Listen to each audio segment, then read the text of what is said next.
جب شوہر کے لیے ہم ایسی بیوی بنیں گے تو اس کو کسی دوسری طرف آنکھ اٹھا کے دیکھنے کی ضرورت نہیں. لیکن جب ہم اس کے حقوق کا انکار کر دیتے ہیں اور اس کے لیے ایسی بیوی نہیں بنتے جیسے حضرت خدیجہ حضور صلی اللہ علیہ وسلم کے لیے تھی، تو پھر گھروں کے اندر بھی فتنے ہوتے ہیں اور باہر بھی ہوتے ہیں اور سکون ختم ہو جاتا ہے. اور شیطان جو ہمارا دشمن ہے وہ چاہتا یہی ہے کہ گھروں کے اندر سے سکون ختم ہو، خوشیاں ختم ہو اور فتنے فساد ہو. اس لیے بہت ضروری ہے کہ ہم اپنے اندر اعلیٰ کردار پیدا کریں، اور ایسے نہیں کہ چھوئے موئے بن جائیں کہ اگر شوہر پریشان ہے تو ہم اس سے زیادہ پینک کریٹ کر دیں اور چیخنا چلانا شروع کر دیں اور گھر کے اندر ایک مصیبت ڈال دیں. نہیں، کام ڈاؤن. اللہ نے عورت کو محبت کرنے والا بنایا ہے، کیئرنگ بنایا ہے، کیونکہ ماں کا روپ دیا ہے نا. تو ہم صرف بچوں کے لیے ماں نہیں ہوتے، یہ ماں والے جو جذبات ہیں نا ہمارے اندر، یہ شوہروں کے لیے بھی ہونے چاہیے.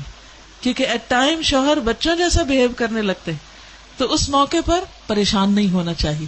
اس موقع پر بہت محبت کے ساتھ، تحمل کے ساتھ، بہت پیار کے ساتھ اور بہت کیئر کے ساتھ اس کا حوصلہ بڑھانا چاہیے.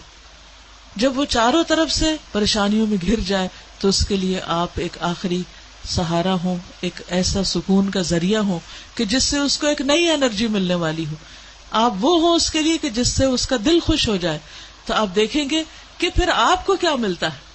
آپ کو وہ ملے گا جس کا آپ سوچ بھی نہیں سکتے، یعنی اس سے بھی زیادہ آپ کو واپس ملنے والا ہے. اور اگر دنیا میں کسی وجہ سے نہیں تو اللہ سبحانہ وتعالیٰ کے ہاں جنت کے 8 دروازے کھلنے والے ہیں.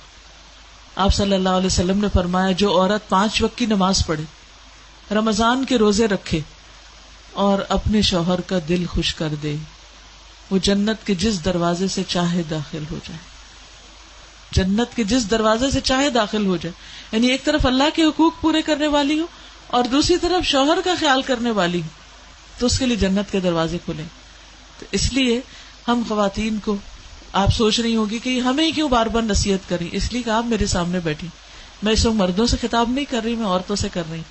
اگر ہم اپنا رول پہچان لیں، ہم اپنی ذمہ داری پوری کریں تو انشاءاللہ وہ بھی اپنی ذمہ داری پوری کرے. کیونکہ محبت سخت سے سخت انسان کو پگھلا دیتی ہے. محبت کے اندر بہت بڑی طاقت، محبت فاتح عالم، ساری دنیا کو فتح کرنے والی. تو کیا وہ شوہر کو فتح نہیں کر سکتی؟